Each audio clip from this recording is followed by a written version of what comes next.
We're going to talk about what you need to do with archers to avoid friendly fire. I've got my 3 unit of archers here, and I'm just going to start firing at Leofric. Now these are all tier 1, I am running tier 5, it's going to be a slaughter. So you can see I'm dealing some pretty great damage against them. I'll just leave it at that so you can see, yeah, I'm hurting them. That's not what the point of the video is.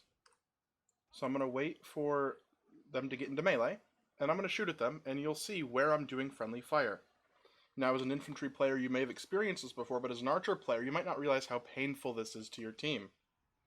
So, they're in melee, they're fighting each other, and I'm going to target the enemy, and they're going to fire on them, but look at the orange numbers that appear. That's all friendly fire damage, and they can't block any of it. Their shields aren't even facing this way to stop me.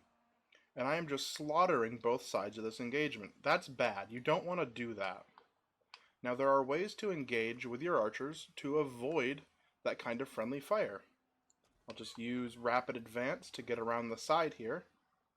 And this will expose yourself to danger, but look at how hurt these guys are. I did that with my archers, and that's not good. You're going to kill your team and make a lot of people angry. If I come around to the side, I'll turn on unit highlights, you'll see I've got a kind of a enfilading angle here, and I'm able to do a lot of damage to them and a lot less damage to my team. You'll see there's a lot fewer damage numbers that are in orange. Now, when that starts getting a lot weaker, you need to stop because the numbers will start turning orange again. You can't just keep firing into a fight that's going on. You're going to hurt a lot of your teammates. So I'll come over here, and you'll see I'm already behind them. I don't need to do any pre-positioning here.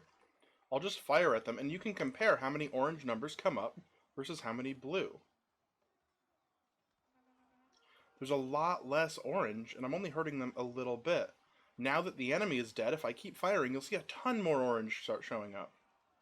Most of the arrows are actually hitting friendly units at that point. So you need to stop firing. Otherwise, you're just going to keep hurting friendly units. Try not to fire over your allies' heads when they're in melee. Try to walk around and fire at them from the side or from behind if you can do that. Now, you won't always be able to because of cavalry or something like that that's threatening your units. Just do your best to avoid killing your team because they need to be alive to protect you. I hope you learned something during this video, and I hope to see you on the battlefield.